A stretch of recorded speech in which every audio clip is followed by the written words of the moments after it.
Hello everyone, I'm Elizabeth Shaw and this channel is all about the narcissistic personality disorder and different ways for you to recover from narcissistic abuse.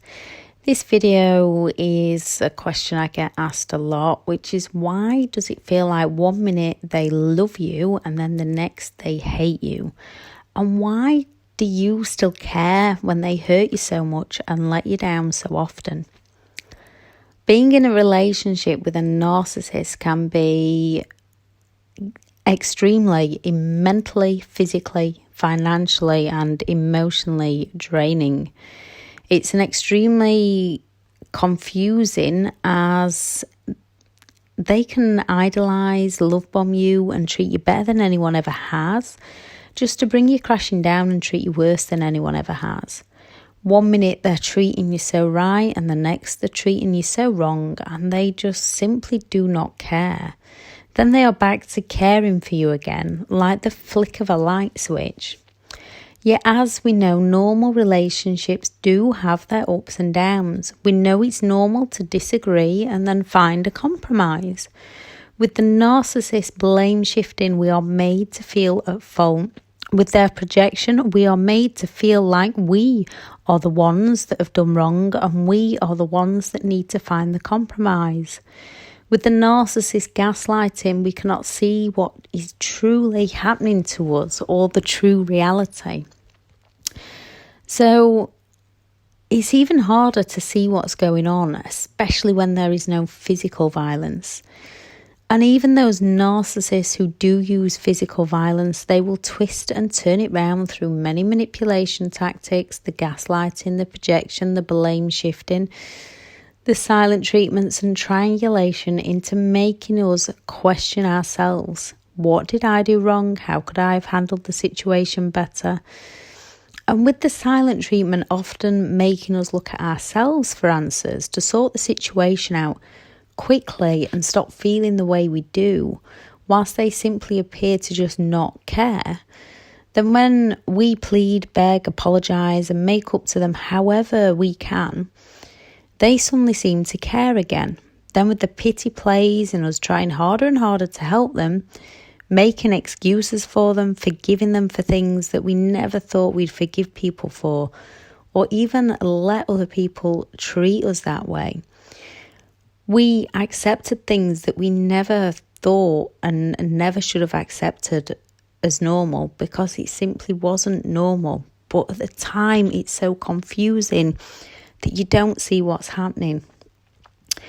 So why do we do this? The narcissist manipulation works extremely well, even with the most intelligent and strong people.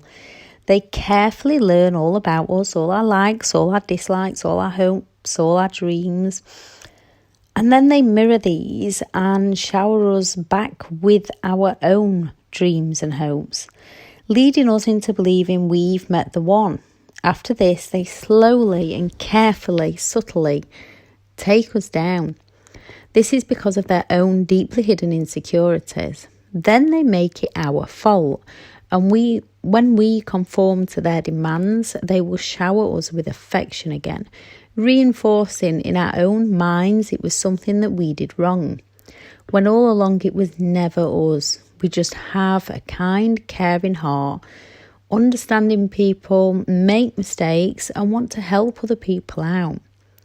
We know that disagreements happen between people, yet with a narcissist it's incredibly cruel, intimidating and threatening, often believing that we are to blame, as well as being isolated from friends and family, so we only have the narcissist to turn to for that reality check.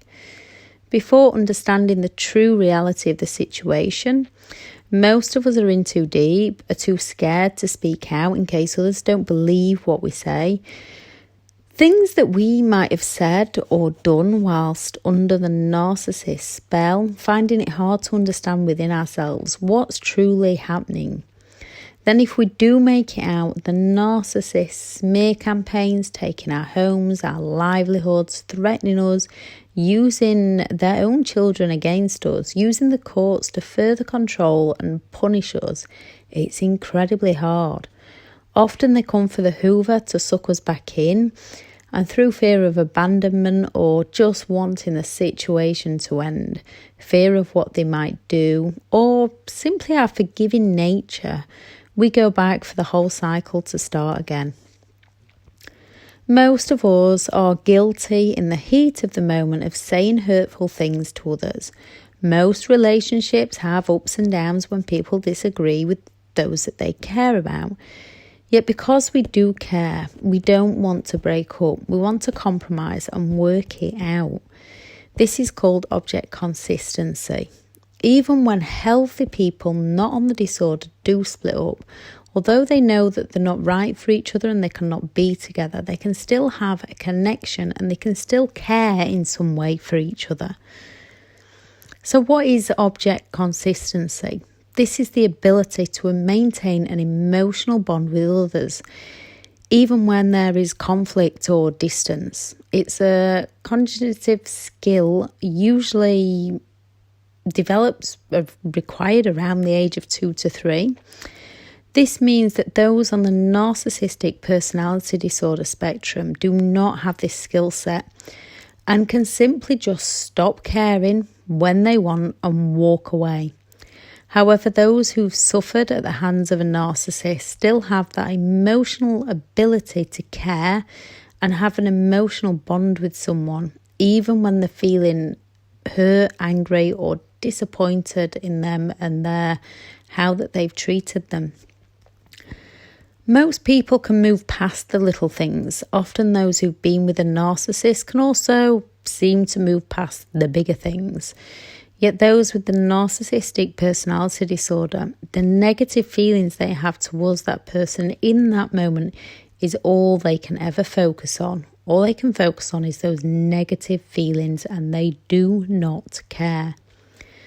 Dating a narcissist is devastating. 1 minute you have this perfect loving partner, the next something switches and you have this cruel, calculated, threatening, angry monster in front of you. As they are unable to take responsibility for their own actions, they can flick that switch between hot and cold, kind and cruel so fast. Most people around them are left unaware as to what's truly just happened. This with their lack of empathy towards others, lack of attachment towards others, unable to truly care and connect with others means that they can walk straight out of one relationship and straight into another without a glance back. As they feel superior towards all others and have an inflated ego, often the narcissist believing that they are right and you was the one that was truly at fault. They don't feel guilt or remorse. They believe that they are not accountable and they will not take responsibility. All they do is seek revenge and try to destroy those who dare to escape them. People can have narcissistic traits and a little empathy, and you can learn how to manage yourself around them. And then there is people on the narcissistic personality disorder. You truly need to go no contact to escape their never-ending games. It's the lack of the narcissist's empathy with the fact that they cannot take responsibility for their own actions. They can only project this out onto others. No remorse, no guilt.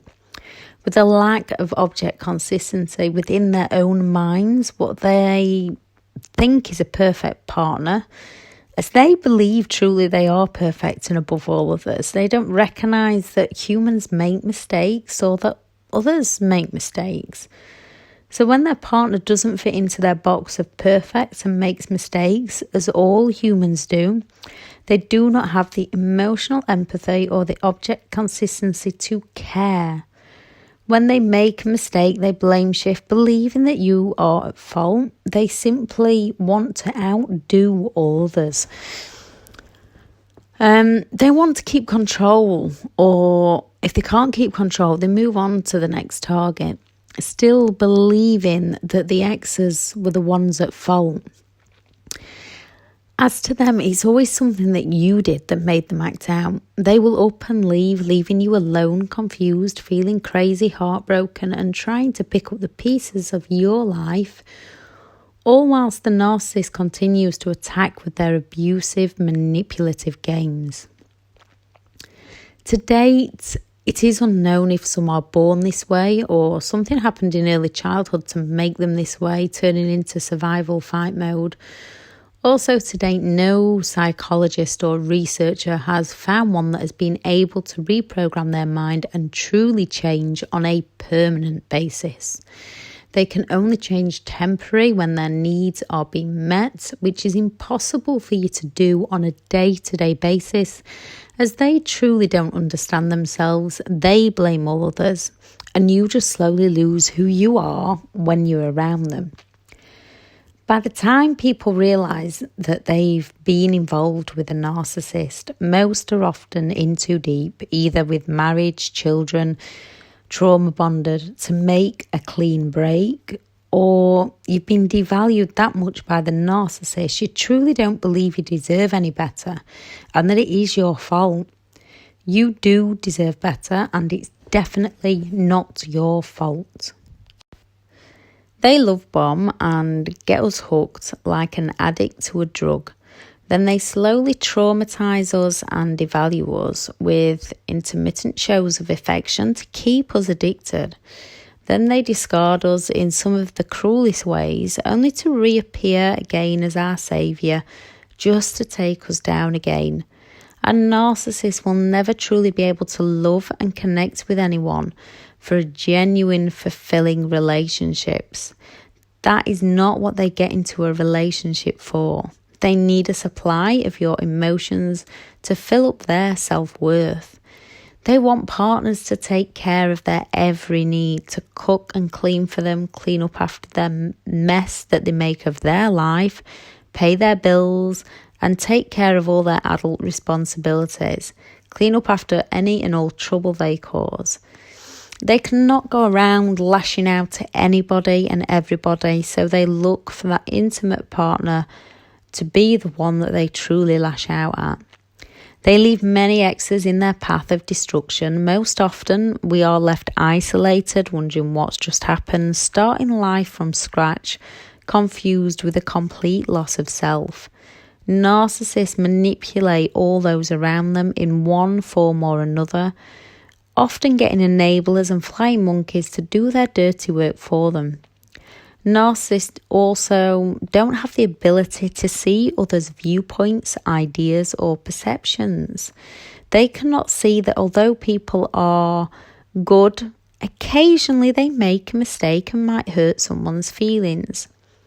Where we can forgive people and see others' perceptions, a narcissist simply doesn't have that capability. And as they project their faults out, they see you as the problem, never themselves. No matter how many times they promise to change, they simply are incapable of permanent change. They just see others as competition that they need to keep beneath them. Breaking free from a narcissist isn't easy. It is, however, extremely possible. Working on the groundwork of who you are and building yourself back up into who you want to become, creating new dreams, coming off the chemicals that are naturally released during the relationship from those highs and lows, you will be weaning yourself off a drug. Working on your human needs, which are love and connection, growth, certainty, uncertainty, contribution and significance.